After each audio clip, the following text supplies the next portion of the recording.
자, 다음은 육묘관리 편이 시작이 되겠습니다.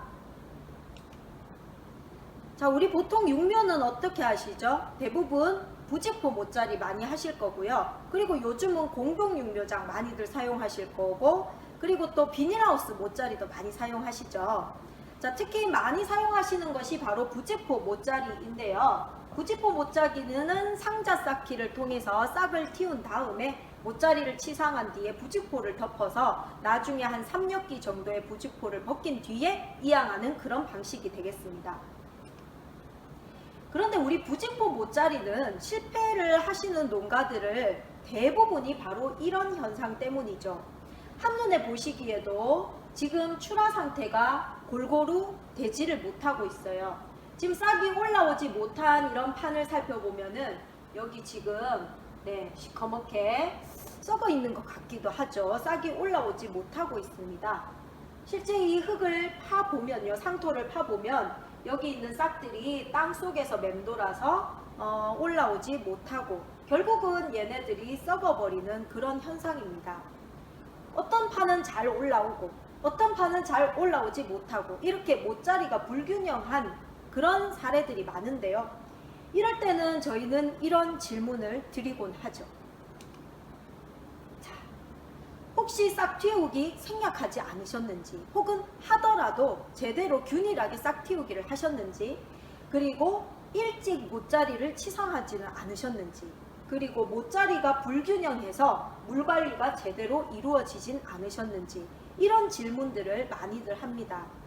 실제 싹틔우기를 제대로 하지 못하게 되면요, 이 상토 속에서 싹이 제대로 나오지 못했고요, 또 저온에서 일찍 모짜리를 하게 되면 저온 피해 때문에 얘네들이 생육이 제대로 빨리빨리 진행이 되지 못해서 더더욱 이 밖을 뚫지 못합니다.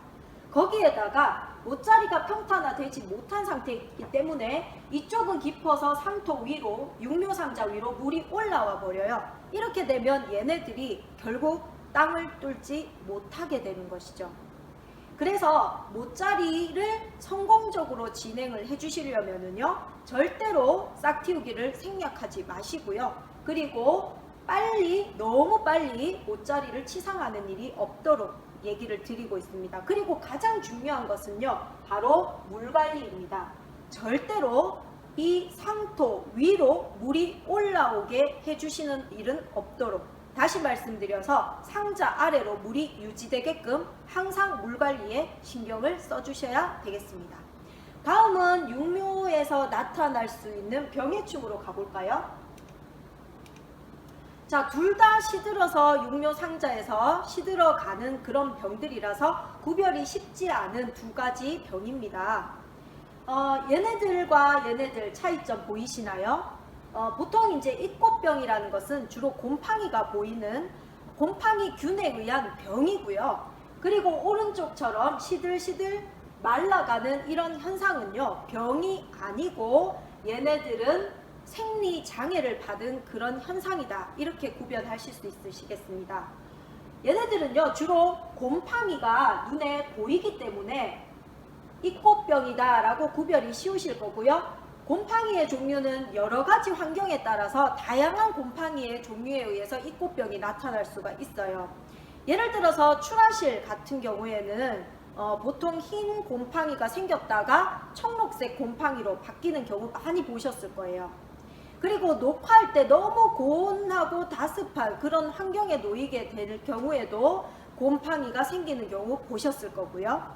그리고 또 이 육묘상자가 밖으로 나온 뒤에도요, 흰색이나 다몽색 같은 그런 곰팡이가 생기는 경우가 있는데, 이때는 물이 너무 많거나 아니면은 너무 건조하거나 이렇게 됐을 때 생기는 곰팡이가 되겠습니다. 이렇게 다양한 환경에서 여러 가지 곰팡이균에 의해서 생기는 거기 때문에 이 지제보가 상당히 곰팡이균에 의해서 약하게 되어 있고요. 얘네들을 뽑았을 때는 뿌리 채로 뽑히는 것이 아니라 지제보가 약해져서 뿌리가 끊겨버리는 그런 현상이 나타나면 모두 입꽃병이다, 이렇게 보시면 되겠습니다. 이 입꽃병이 발병이 되면은요, 보통 우리는 다찌가리엔이나 다찌밀 같은 이런 약재를 처방해서 도움을 드리기도 하고요. 그리고 이 꽃병을 예방하기 위해서는 항상 야간 온도를 10도씨 밑으로 유지하지 않고 항상 그 위로 유지해 주시고 물 관리를 알맞게 해 주시기를 권장드리고 있어요. 반면에 우리 뜬모 현상 같은 경우에는 어떤 현상이 나타나냐면요. 낮에는 좀 시들시들해요. 그러다가 다시 밤 되면 회복되는 듯하고 다시 낮이 되면 시들시들하고 그리고 또 다시 밤에는 또 쌩쌩하다. 이런 게 계속 반복이 되다가 결국은 말라 죽는 이런 현상이 되겠습니다. 얘네들은 뿌리가 활력이 결국은 약해져서 생기는 생리장애 현상이기 때문에요. 이 뿌리가 약해질 수 있는 조건, 그러니까 예를 들어서 너무 밀파를 했다. 그러면은 이 뿌리끼리 서로 경쟁이 되고 물을 빨아들일 수 있는 힘이 없다 보니까 뜬모가 생기는 경우도 있고요. 그리고 일교차가 너무 커서 낮에는 뜨거워서 증산이 너무 많이 돼서 물을 많이 뺏기고요. 그리고 밤이 되면 일교차가 너무 떨어져요. 10도 이하로 떨어지게 되면 얘네들이 물을 빨아줘야 되는데 빨아들이는 능력이 약해지다 보니까 결국은 시들시들 말라 죽고 뿌리가 노화되어서 죽는 이런 병이 되겠습니다. 그래서 얘네들은요 보통 발병이 되게 되면은 다찌가렌보다는 후치왕 같은 그런 약재를 처방을 해드리고 있습니다. 후치왕 같은 약재는요 뿌리 노화를 방지하는 그런 역할을 해드리거든요. 그래서 그런 약재를 처방해 주시면 되겠습니다. 그리고 항상 야간 온도는 10도씨 이하로 내려가지 않도록 주의해 주시고요. 그리고 너무 뜨거운 한낮에는 비닐하우스 안에 창측을 좀 열어주셔서 환기도 시켜주시고 그리고 증산작용이 너무 많이 되지 않도록 차광을 해주시는 것도 중요하겠습니다. 자, 그러면 우리 이제 일반 비닐하우스 농가, 이 농가는요 조생종 농가인데 보통 조생종 농가에서 뜬모 현상이 상당히 많이 일어납니다. 그렇기 때문에 그 농가에 가서 찍은 영상을 한번 보시겠습니다.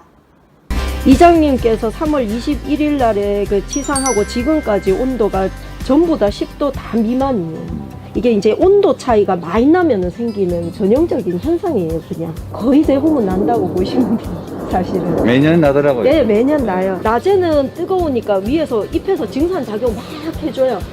수분이 다 날아가거든요. 그러면 이제 밤에는 이제 뿌리에서 이렇게 물을 흡수를 해줘야 되는데 온도가 낮으니까 얘네들이 물을 흡수를 제대로 못해요. 그리고 낮에는 또 증산작용이 일어나고 이게 계속 반복되다 보니까는 이제 얘네들이 뿌리 활력이 적어지면서 시들어가는 그런 현상이 병은 아니에요. 그래가지고 요거는 제가 보니까 후치왕이라고 하죠. 네, 요게 이제 뜬모 전용 약재긴 하거든요. 뿌리 노화되는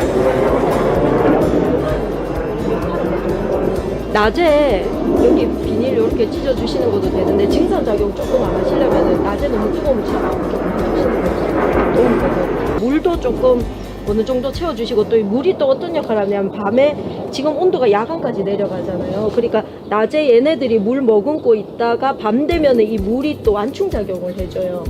땅은 빨리 온도가 떨어지는데 물은 천천히 온도가 떨어지거든요. 그러니까 이제 물이 어느 정도 보온을 얘네들한테 따뜻하게 해주니까 온도 많이 떨어질 때도 도움이 많이 되고 그렇죠. 뭐 조금 밀파했을 때도 좀 그런 현상이 나타날 수도 있어요. 당연하지요. 예. 근데 이건 지금 밀파거든요. 예, 조금 상대당 밀파하셨 250g 넣었어요. 그렇죠. 잘 보셨죠? 자, 이렇게 뜬모 현상이 나타났을 때 온도와 물 관리 잘 해주시기 바랄게요. 자, 그러면 이제 또 무엇이든 물어보세요 시간이네요. 질문을 볼까요? 모뿌리가 거꾸로 올라오고 있네요. 이것은 또 무슨 병일까요? 자, 이런 농가들 많으시죠? 어떤 농가에서는 이렇게 뿌리가 위로 다 올라와서 육묘상자를 모두 엎으신 그런 안타까운 사연도 있었어요. 실제로 이렇게 뿌리가 밑으로 내려가지 못하고 위로 올라오는 것은 절대로 병이 아니에요. 자, 얘네들은요 너무 밀파를 한눈에 보기에도 밀파를 했는 게 보이시나요? 너무 밀파를 해서요 뿌리에서 물이 부족하거나 아니면은 복토를 하기 전에 물을 충분히 상토를 적셔 주셔야 되는데 복토를 하고 나서 위에다가 물을 줘서 상토에 물이 상당히 부족하거나 아니면은 육묘장에서 온도가 너무 높을 때 얘네들이 빨아들일 물이 없기 때문에 뿌리가 물을 찾아서 위로 올라오는 그런 너무 당연한 현상입니다. 따라서 얘네들은 병이 아니기 때문에 이렇게 나타나는 즉시 물을 주셔서 뿌리를 아래쪽으로 향하게끔 내려주시면 아무런 문제가 없겠습니다.